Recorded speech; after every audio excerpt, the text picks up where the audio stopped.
Well, the Fed is at it again. When are they going to stop raising rates? When are they going to chill out? And when are they going to start understanding the data? Because we know they're not understanding the data. What's up, everybody? Welcome back to another week, another episode with your one and only Kenny Simpson. And this is The Brief, and I appreciate you watching. Boy, guys, we are loaded to the rim with information. We have so much stuff to go through. Gosh, I feel like all we talk about is rates, and the Fed. It's amazing with all the people I listen to, all the stuff, just how much we depend on this Fed and how involved they are, just real estate market and the US economy and the world, like everywhere, the global economy. It's just unbelievable how much they dictate, how much they move things. What also we have to remind ourselves too is what's unbelievable is their batting average. They would not be on any team. They would have been fired if they were a coach. They would have been fired if they were running a business. They would have been fired. They miss things a lot. If we just go back, they went way too long with the, easy money. And a lot of people think we're going way too far here with the tightening because the damage is done and we're just not letting it play out. So, there's just so much mixed data. But anyways, without further ado, let's jump into it. Let's get into the data. Let's get into the facts. Because you didn't come here to listen to my opinion. You want the facts to deliver back to your clients, your friends, everybody else, or yourself to go, what is going on in this crazy world we live in? Because it's crazy, boy. Okay, here we go. Last week, we had 2602 active listings. This week, we are making moves. It's not much. We're at 2694, 425 new, 402 pending. Still terrible, still frozen inventory, but we made up a little bit more. So I hate to say it, but July is the peak. July is usually the highest, which we're going to be getting here more and more. Hopefully we get more, but this is the peak of the housing usually for the year right here. Peaks and we start going down. So that's what we got. I wanted to talk about rates. I know everybody's sick and tired of talking about rates, but a lot of people are really worried about why they went up. Well, if you're getting this, you're on my email. So you probably saw my piece on Monday where I went through about the Feds and really how they interpret things, and really they have a goal. Jerome Powell and the Feds have a goal in mind, and they are not going to stop. They are clear until they get there, because if they stop and they don't go far enough and they start going backwards or ease up or whatever you want to call it, and things turn around, inflation gets worse or whatever, they're not going to do that. So they're going to go too far if they have to, then they'll back the train up. That's what's my article about. Hopefully you read that. But rates are so volatile right now. So if you have a good rate when it dips, for goodness sakes, just lock it in and quit playing games. No, nobody knows. No, Barry Habib, sorry, MBS Highway, the best economist, Kenny, nobody knows what's going to happen anymore because it's so volatile. And the other thing that nobody is talking about, besides I am talking about it over and over, and I'm going to talk about it here, is why are rates so high? I wrote an article about it. It's not being talked about. Jerome Powell's not talking about it, but it's because we had a banking crisis and it's the spread. And I'm going to say it again and again and again because rates should just be a half a point lower now, but because there's so much fear, there's so much uncertainty in the market due to us jacking rates 500 basis points in less than a year is 9 months. We've screwed a lot of things up. One of the things we did is screw up the banks because they all went invested in long-term treasuries. So if they want to go get liquid and get liquidity, right, they have to sell those. Nobody is going to sell, let's say if they have $1 billion of long-term treasuries for $750,000. They're not going to take a 25% whack. They are not. So a lot of banks right now, especially on the commercial side, they have just stopped lending. They've literally laid off a bunch of originators, a bunch of bankers. And a lot of these banks that we work with, they're like sitting here with one originator, guys, and he's doing nothing. They're doing nada. She's doing nothing. Whoever it is dead. The commercial real estate business, it's just really, it's quiet. It's dead. It's crickets. It really is. It's the truth. And it's frustrating. But we have to go through this time because we left rates way too long. And I wish we just didn't do it. I wish June of 2021, when we saw inflation come up to 5.1 or 2, we just started hitting the brakes then. It'd just been a little bit easier. We wouldn't have to have rates so high, but we didn't. We just kept going for, another 9 months. So the banking crisis is really what's hurting the spreads. Again, you got the 10-year treasury. Today, let's just call it 4%. Remember, we were at 3.3, then 3.5, then 3.7, then 3.8, then 4%. Then it went a little bit over 4, now we're back down. I'm guessing it's 4. That's the last time I checked. Could be different. So 4. Usually, You take 1.6 to 1.8, you add on top of that, and that is the interest rate, my friends, that you would get. So if it's 4 and you add 1.6, that's 5.6, so 5.8. But you're like, Kenny, that's not the interest rate conventional. You're absolutely right. Then you're gonna add another point on that. So now you're at 6 points, let's just call it, you're at 6.75, okay? But Kenny, that's not the rate. Oh yeah, I forgot. Then you can add another half a point on top of that recently because the banking crisis. So now your interest rate's 7 1/8, 7 1/4 for a conforming rate. Some of them are higher. They're all over the place depending on costs and points, but I'm just telling you, 10-year treasury plus 3.2, that is the spread, my friends. That has become the bank. That's from the banking crisis. The banking crisis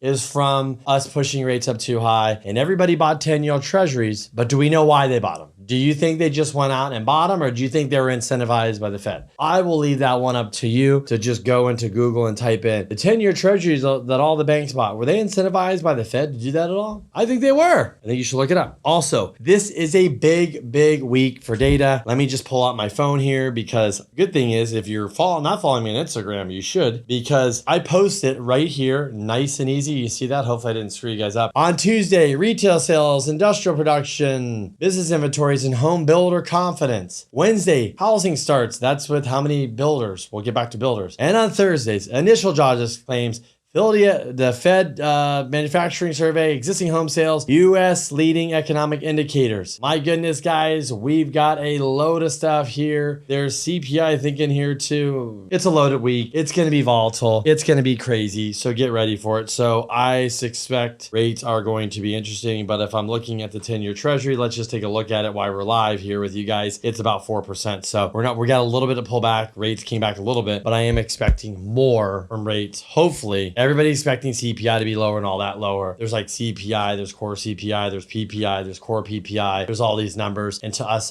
normal human beings that aren't economists or sitting at the Fed and all this stuff, you're like, Kenny, what the hell does this mean? What it means, guys, is this. Inflation this time last year was up here. Now we're down here. It's clearly going down. Interest rates last year were still here. We came up to here. So anyways, what it means is things are slowing down. Even the jobs report that was missed, jobs report is slowing down. Things are slowing down, but you as the consumers, I don't know if you're definitely spending money, trips, concerts, airlines, hotels, restaurants, all that fun stuff. San Diego is booming when summertime. So you guys are constantly spending money. You guys are fully employed. 156 and blah, blah, blah change. 157 almost million people are employed. Remember that number too. So here's interesting. The builders are doing so good right now. Think about this. I am a builder, right? And I'm going to sell 100 homes. The beautiful thing that a builder has that a seller, we have a builder here, we have a seller here. Okay, ready? So builder and seller. So the builder gets to sell 100 homes, and what does he get to do? He basically gets to, what? I can buy down the rate because I have no competition. I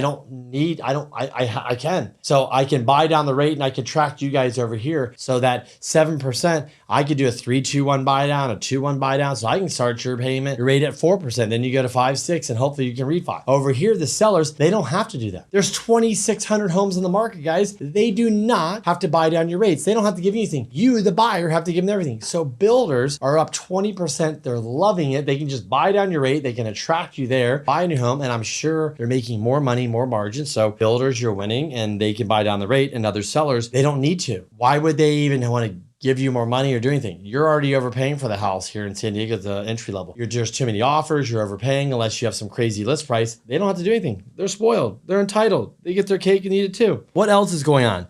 So this week also, there's this big old thing. Maybe you're not in my world, so you didn't hear about it. The Airbnb. Somebody put up some numbers from some site that said all these Airbnbs were losing money. And then AirDNA, if you don't know what that is, go look it up because I don't want to sit in here. They just are a data company. They put up the same kind of chart. They say it with the real numbers and it was completely different. But forget all that, because there are people that have bought Airbnbs that I know personally, their numbers are down. There are people that bought Airbnbs I know personally, they're doing just great. It all depends. It depends where you bought, how your place is, how nice it is, how's it run, all that good stuff, right? But here's the bigger picture. Let's just assume the Airbnb market blew up, okay?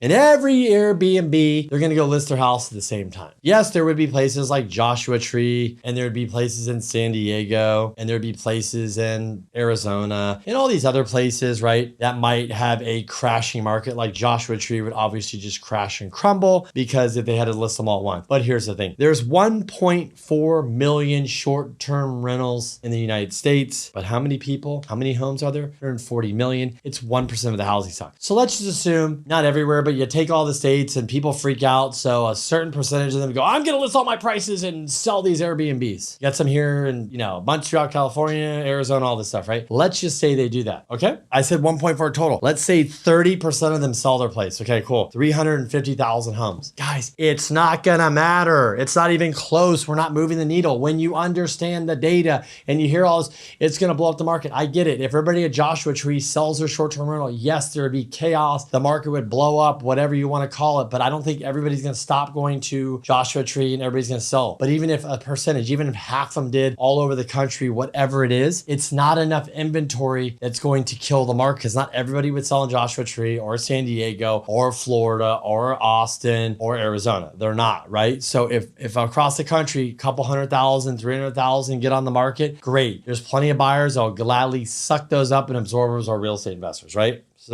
that's there, baby. So who cares about this market or that? And the whole thing was surrounded by the market's going to tank, it's going to blow up, and here we go again. There's a lot of YouTubers and all these guys that literally, if they're interviewed outside the YouTube channel, they go, don't listen to my stuff because I'm never right. They're just selling hype and these crazy titles like the housing market's going to crash, and then it's not crashing. So anyways, that's why I listen to Logan and Housing Wire, people like that just study data and know what the hell they're talking about. But anyways, before I let you guys go, I wanted to sit down here and go, let's look at payments, let's look at rates, and let's look at that whole thing real quick, because that's why we're here. It's about housing, it's about payments, and that's what's freaking everybody out. A lot of people are sitting on the sidelines because they need rates to come back down to 5. Keep in mind, beginning of this year, rates dropped and all those people flooded. We went from 7.375 within a month or two, or whatever the number was, down to 5 I think we were at 5.65 on a conventional. And I'm telling you, a lot of people came off the sidelines. If we had to have rates come down to 6 now, we'll have a lot of people on the sidelines. But let's look at who's locked in rates, like what's the numbers and what does the average loan amount. So I went in the US and I said, I just picked an average loan amount of $400,000. I know that's probably not it. It's probably 300 something thousand. So don't shoot me. Don't get all flustered. The data's wrong. I just picked $400,000 because the average purchase price was over that. So I figured let's just pick $400,000 loan. So $400,000 loan amount, if somebody locked in at 2.5%, their principal and interest payment, not their total, just principal and interest would be $1,633. Ready? We're going to go fast. At 3.5%, you're at $1,796. At 4.5%, you're at $2,026. At 5.5%,